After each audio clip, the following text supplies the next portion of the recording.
Oh, hello, fancy seeing you here. I was just having a bit of a preview of Saturday's video, the tour video. I edited these a few weeks ago now and I've kind of forgotten what goes on it. Hang on, let me just shut myself up, hang on. There we go, quiet myself down. Yeah, so I've kind of forgotten what's on that episode, so when people leave comments on Saturday, I just want to get my head round what I did on the video. Anyway, so how are you? What have you been up to then? It's a bit of a grim day today. I was hoping that it was going to be nice and sunny and I was going to enjoy a decent ride on the bike, but the old shoulder's playing up a bit, not that I ever talk about that, and it is a bit grim out, so I think I'll only be doing a little short ride. But anyway, I thought I'd make a funny little video. Well, it's not funny, just a bit of a sort of an odds and ends video for you today. But I weigh as much as anything as a bit of a test. But anyway, I'll finish washing this and then I'll get togged up, and I think I'm going to take Mrs. Flyer's bike out for a ride. I'll explain why when I'm on the bike.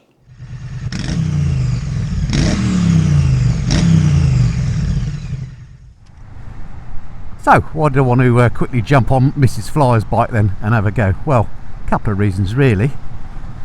First one is I haven't ridden it for some time. I did make a video about my first ride on this a couple of weeks back. Go and check that out if you want to hear my thoughts about the Kawasaki Z900 RS, which is Mrs. Flyer's bike that I'm riding at the moment. She's had it for a little while.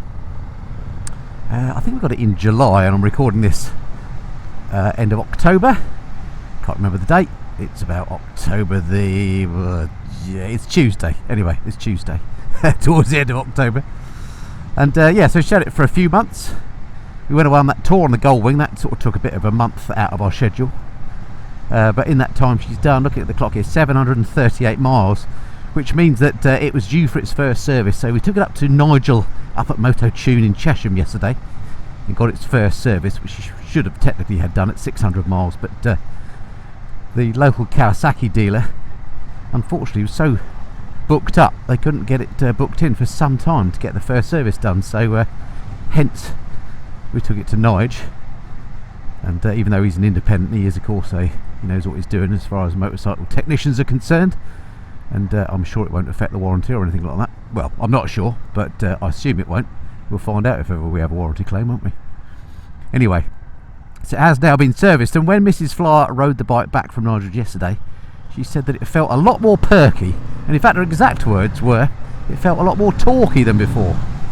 And well, I was quite surprised at that, because I didn't even realise she knew what torque was. That sounds outrageously sexist of me, doesn't it? But it wasn't really intended to be sexist. It was more of a me knowing Mrs. Flyer type comment. Anyway, I think she's right. It does feel pretty good.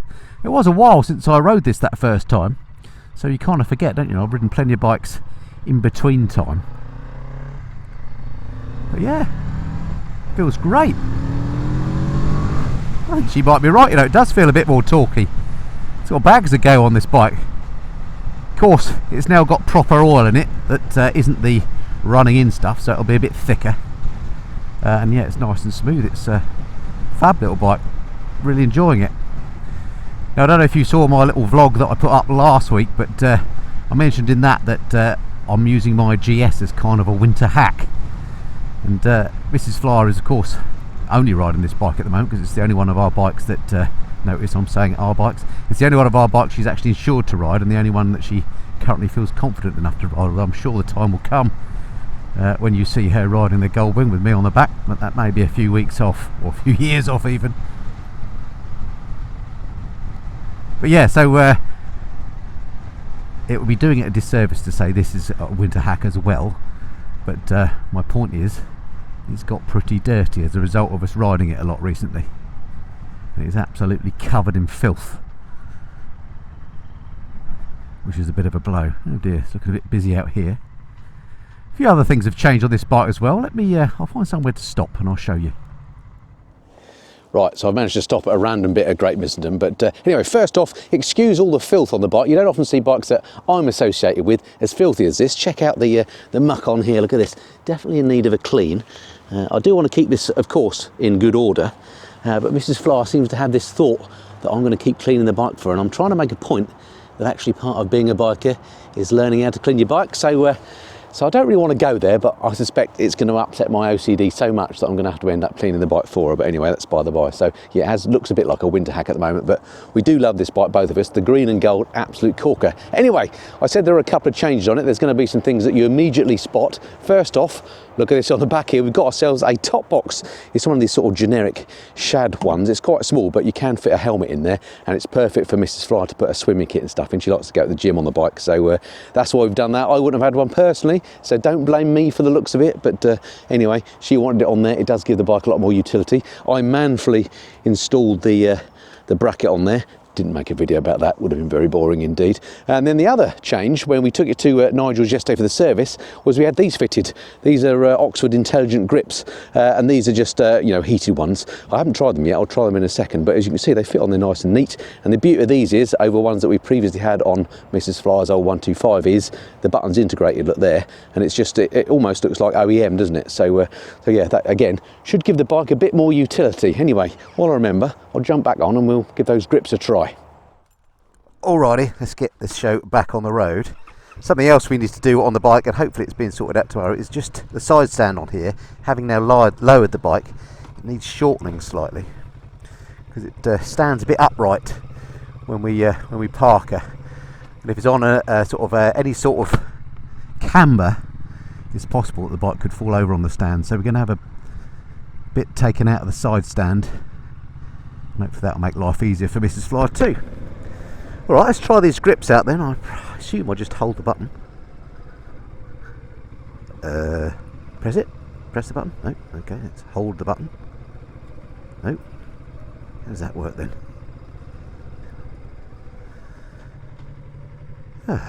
Should have read the manual, of course. I didn't read the manual. I just gave them to Nigel and said, can you fit these please? Hold it like that.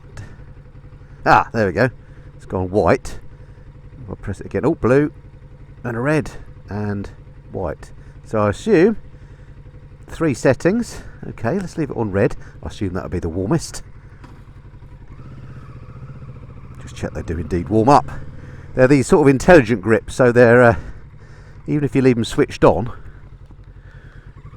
when you leave the bike and you walk away from the bike switched off, obviously they don't drain the battery. Is the plan. I think all Oxford grips are like that now. We had Oxford grips before, as I mentioned on Mrs. Fly's 125. They weren't the fancy integrated ones like this, but they were pretty good at keeping your mitts warm.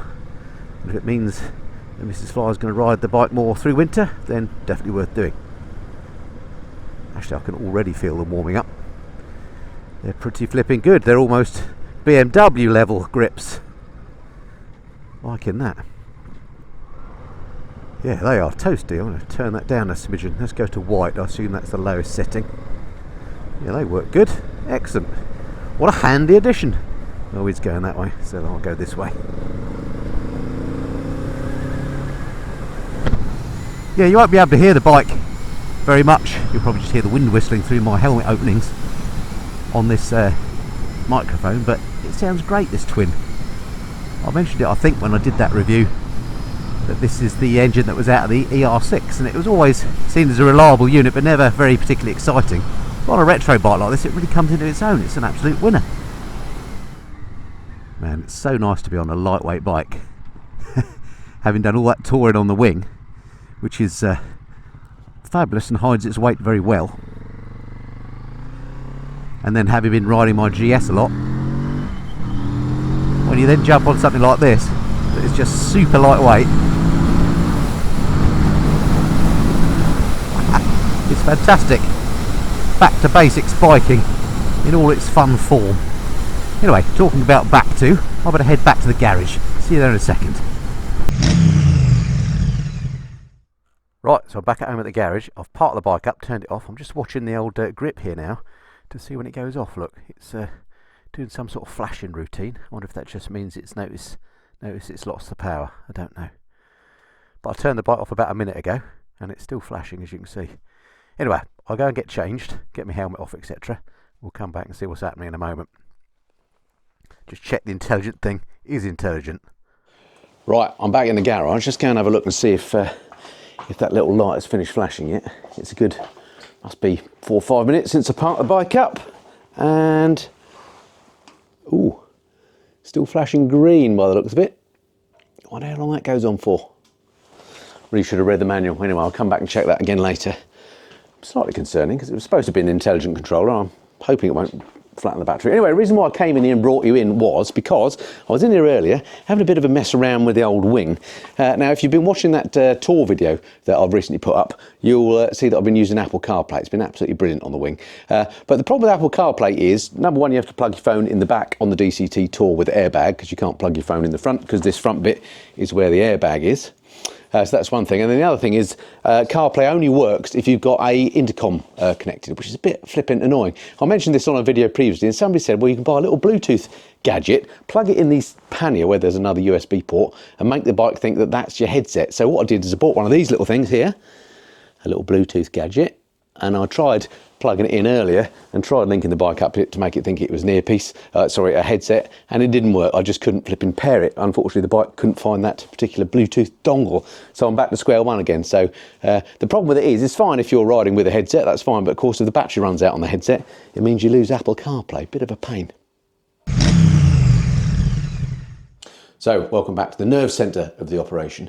Now, talking of new things I've been mucking about with of late, I've decided to try a few different things on the channel. I want to freshen things up, so I thought I might up the production quality a bit. I've already mentioned, I think, in the last vlog, well, I definitely did, that I bought some new mics and stuff, so I've got these fancy new mics in here, I've got this mixing desk, lighting and what have you, which hopefully is going to certainly help with sound production on the video, not in this video particularly because it's kind of thrown together a bit, but sometimes I quite like that sort of video. But anyway, another thing I recently bought is this fancy pants camera here. Now this is the one that all the vloggers, all the pro vloggers use. It's a Sony sort of large format, well, not large format, but it's got a big sensor in it. It's a very good low light camera and it makes things look really super sharp. Now, I don't know whether to use it or not though. It cost me over £1,000 with that lens, so it's quite an investment. I'm sure I will use it at some point, but I need to learn what to do with it, you know, properly. In some ways, it's almost a bit too perfect. It makes me look almost too good. In fact, I'll set it up and I'll take a shot of me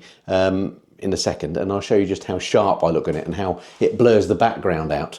Well, in fact, I'll show you that while I'm talking now. And yeah, it looks pretty amazing in terms of picture quality, but I'm not sure whether I want to look quite that amazing. It maybe is a bit too good. Anyway, so that's something else I've invested in. Sony Alpha, I can't remember the model number, but we'll see. I might start using it or maybe not. Anyway, so that's that. And there was one other thing I want to talk to you about as well. While I'm in here, I might as well use the fancy new microphones that I bought. And this, by the way, is just recorded off of basically a webcam that sits on top of the screen, on top of my monitor. It's not too bad, is it, with some decent lighting? Anyway, thought this might be another way that I can do some recording from time to time. Anyway, the other thing that I just wanted to ask you was, what do you think of this sort of kind of random thrown together video? Because one of the changes I was thinking of making on the channel is to have a bit more vloggy stuff and a bit more kind of thrown together type content. And I've got an idea for sort of a weekly vlog that has all sorts of little segments. It's almost like a motorcycle magazine program. I'm going to call it This Week in the Saddle, Twits, and in it I'll do things like, do you remember Reader's Rides like we used to do?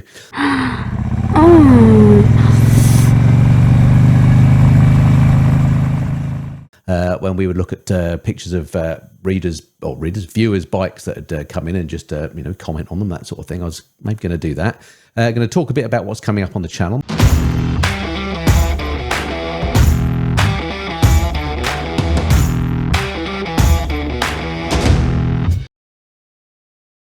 Maybe talk a bit about what's happened in bike news over the last week or since the last weekly vlog. Bike briefing. It may not be weekly. I'm going to call it This Week in the Saddle, but I'm not going to commit to do it every single week, but I might do. But anyway, just wondered if you're interested in that. I've got a few other ideas as well of other little segments that could fit in there. Anyway, I'd be interested in your comments below if you'd like to see more of this type of video that's just a bit of a kind of a hodgepodge of stuff, but more regular and more up to date and more kind of, what's the word I'm looking for? You know, recorded at the time that you're seeing it, so to speak, because I'm just aware that I do record my videos some months in advance and sometimes they feel a little bit out of touch. A classic case of that is I've got a recording of the Tracer 9 GT coming up in a couple of weeks' time. Proud of the video, but today at 3 o'clock, a brand new Tracer 9 GT has been announced. So that one's out of date already. Anyway, let me know in the comments below if you fancy that. And don't forget, tune in tomorrow because it is the regular bike news tomorrow, which I actually recorded yesterday. So if you're watching this on Tuesday, it's all going to be a bit out of date. Anyway, I'll see you again soon.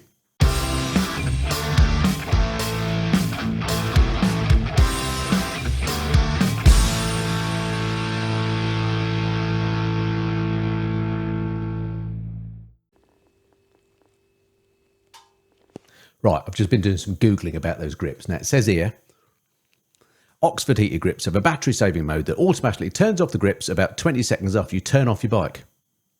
However, the LED will flash and the grips will stay warm for about 5 minutes. The grips have a controller that enters battery saving mode, BSM, when the voltage is less than 11.5 volts for 5 seconds or when there's no noise on the power lead for 2 minutes. When in BSM, the grips don't get powered, but the power LED still lights up and the button works. The grips will turn off completely after about 5 minutes in battery saving mode.